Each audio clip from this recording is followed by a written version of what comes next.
Foot.fr, fournisseur officiel de football. Bonjour à toutes et à tous et bienvenue dans ce nouveau JT Foot Mercato. On commence avec l'info forte de la journée, le long forfait de Kylian Mbappé. C'est un premier très gros coup dur pour le Real Madrid et le Français qui commençait à trouver son rythme, mais sa soirée contre Alavés a mal fini après une douleur à la cuisse. Le Real Madrid a confirmé la blessure de son joueur et la mauvaise nouvelle. Il a été diagnostiqué une blessure au biceps fémoral de la jambe gauche. Évolution en attente, peut-on lire sur le site officiel du club. L'attaquant de l'équipe de France va donc passer d'autres examens pour voir l'évolution de sa blessure, mais il est déjà forfait pour plusieurs semaines. Selon Athletic et la presse espagnole, Kylian Mbappé va manquer 3 semaines de compétition. Il va donc manquer les rencontres face à l'Atlético de Madrid et Villarreal en Liga, mais il manquera surtout la rencontre de Ligue des Champions face au LOSC le 2 octobre prochain. Il n'y aura donc pas de retrouvailles entre Kylian et son petit frère Ethan Mbappé qui évolue chez les Dogs. Mbappé manquera également le rassemblement des Bleus et les matchs de Ligue des Nations face à Israël et la Belgique les 10 et 14 octobre prochains. On vous l'a dit ce matin, Raphaël Varane a officiellement pris sa retraite. Le légendaire tricolore et joueur du Real Madrid a reçu de nombreux hommages, à commencer par son entraîneur en équipe de France Didier Deschamps. La vitesse, la vista, la technique, le mental, Raphaël avait toutes les qualités requises pour réaliser la magnifique carrière qui fut la sienne. Pendant 10 ans, l'équipe de France a été une autre famille pour lui. Il sera toujours le bienvenu. Il est arrivé jeune et s'est vite imposé comme un leader sur le terrain, mais aussi en dehors, où son avis était écouté et respecté. Je retiens l'image d'un joueur tourné vers les autres et vers le collectif. Pour ça et pour tout le reste, il faut lui dire un grand merci. Je lui souhaite d'être heureux dans les nouveaux défis qu'il choisira. Il va pouvoir se consacrer aussi à sa famille qui compte beaucoup pour lui. Karim Benzema, coéquipier de longue date en France et au Real Madrid, lui a rendu hommage dans une story Instagram. Il a écrit fumier de haut standing, bravo, sa manière à lui de féliciter l'un des plus grands défenseurs français de l'histoire. Forcément, le Real Madrid lui a aussi adressé quelques mots touchants. Le Real Madrid souhaite exprimer sa gratitude et son affection à un joueur qui fait déjà partie de la légende de notre club. Raphaël Varane est arrivé au Real Madrid en 2011 à seulement 18 ans et a été l'un des principaux acteurs du cycle historique qui a permis au club de remporter 4 Coupes d'Europe, dont 3 consécutives entre 2014 et 2018. Au cours des 10 saisons au cours desquelles il a défendu notre maillot et notre bouclier, il a remporté 18 titres en 360 matchs. Raphaël Varane restera à jamais dans le cœur de tous les supporters madrilènes comme l'un des grands défenseurs centraux de l'histoire du Real Madrid et pour avoir toujours représenté les valeurs de notre club. Le Real Madrid lui souhaite ainsi qu'à toute sa famille, bonne chance dans cette nouvelle étape de sa vie, a ainsi écrit le Real Madrid. On prend maintenant la direction de l'OM, plus que jamais puissant en ce début de saison. C'est le fruit d'un mercato estival réussi grâce au duo Benatia-Longoria. Ce dernier en a profité ce mercredi pour faire l'éloge d'une de ses recrues, l'anglais Mason Greenwood. Pour nous, c'est un joueur qui fait la différence au niveau technique. Son comportement est excellent depuis son arrivée à Marseille. Il s'est très bien adapté et le résultat et l'impact qu'il a eu pour nous au cours des 3 premières journées de championnat a été énorme, a-t-il déclaré à Relebo. Il poursuit, nous avons beaucoup cru en son talent et nous sommes très heureux de ce qu'il est, ce qu'il fait déjà avec nous, son comportement est fantastique et nous sommes très fiers de l'avoir parmi nous à Marseille. Malgré les nombreuses polémiques à son sujet, l'international anglais fait donc bonne impression sur et en dehors des terrains à Marseille.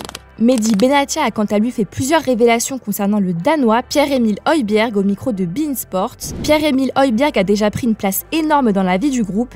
Aujourd'hui, il a été nommé capitaine de la sélection du Danemark. L'autre jour, en l'absence de Léo Balerdi, le coach l'a nommé capitaine aussi. Et dans le football, il n'y a pas de hasard. C'est quelqu'un qui dégage quelque chose de très fort pour l'équipe, qui est devenu indispensable. Malgré la saison compliquée de l'OM l'an passé, Mehdi Benatia a su trouver les mots pour convaincre le joueur de 29 ans de rallier la canebière. On a eu beaucoup d'échanges, il m'a dit: écoute, j'ai l'Angleterre, j'ai l'Italie, j'ai des offres, mais si tu trouves un accord avec Tottenham, j'irai que chez toi.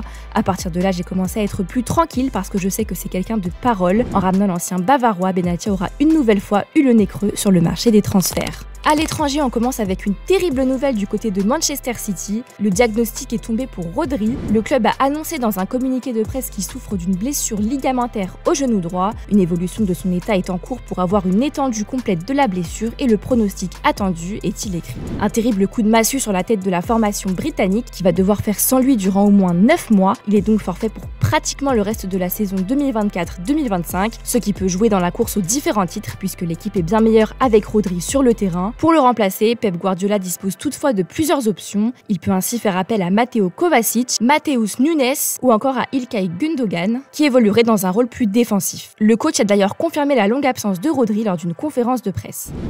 We'll be out for a long time, a while, but there is some opinions that maybe will be less than we expect. But unfortunately, he was injured and Right now, still I cannot tell you because we are waiting the last phone calls from him and the doctors to know exactly what definitely he has and the type of surgery that he has to get.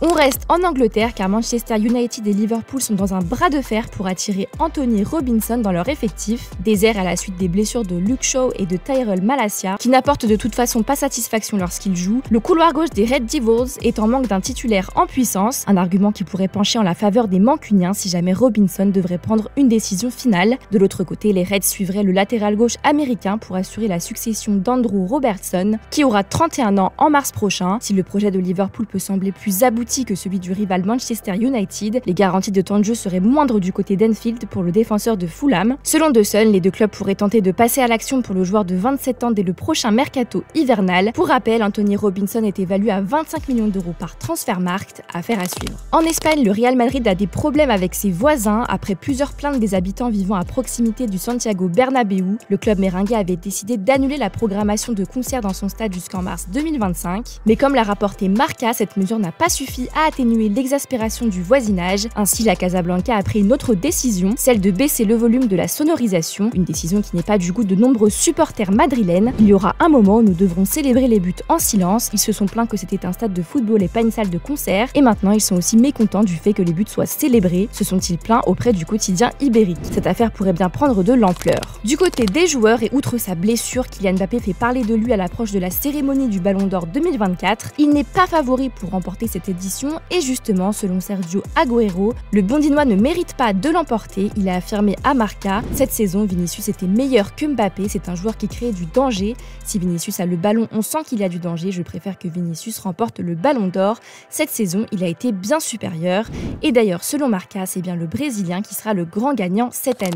Chez les rivaux, le remplaçant de Ter Stegen est tout trouvé en la personne de Szczęsny. Le gardien polonais a annoncé cet été prendre sa retraite et quitter la Juventus après l'arrivée de Michele Di Gregorio chez les Bianconeri. Mais le club catalan considère que parmi tous les candidats listés par la direction, l'ancien joueur d'Arsenal et de l'AS Roma représente le meilleur profil pour minimiser les conséquences de la blessure d'un cadre comme Marc-André Ter Stegen. Grâce au premier contact fructueux entre le Barça et Szczęsny ainsi qu'au forcing de Robert Lewandowski au téléphone, tout porte à croire aujourd'hui que le gardien a bel et bien été convaincu. Il devrait s'engager dans les prochaines heures au FC Barcelone, mais le Barça doit d'abord régler un micmac contractuel avec la Juventus, l'ancien club du Polonais. Lors de la rupture de son contrat avec la vieille dame l'été dernier, le gardien de 34 ans est tombé d'accord avec le club italien pour instaurer une clause stipulant que s'il venait à rejoindre un club de premier plan en Europe dans un avenir très proche, suivant son annonce de retraite, le Polonais devrait verser une somme d'argent au club transalpin. Ce montant n'a pas été révélé, mais le Barça attend que Szczęsny règle d'abord cette question avant de s'attaquer formellement à son incorporation dans l'effectif. C'est en tout cas ce que rappelle le journal catalan Sport.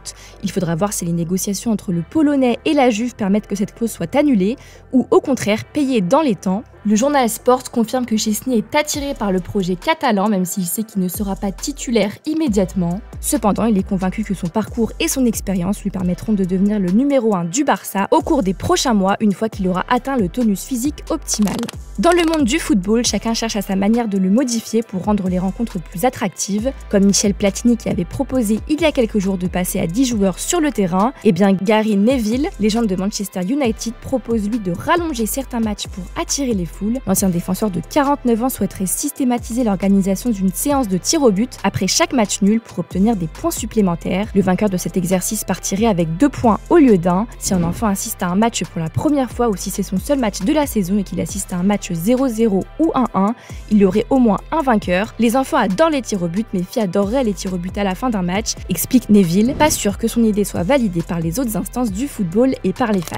Allez, on termine avec l'image du jour. Jules Koundé, notre icône française de la mode, a récemment posé pour la marque Jacquemus et a voulu prouver qu'il est le footballeur le mieux habillé au monde. Je vous laisse là-dessus, bonne soirée et à demain pour de nouvelles infos. Ciao. Hey bro, English or Spanish? English. If you move, you are not the best dressed soccer player in the world.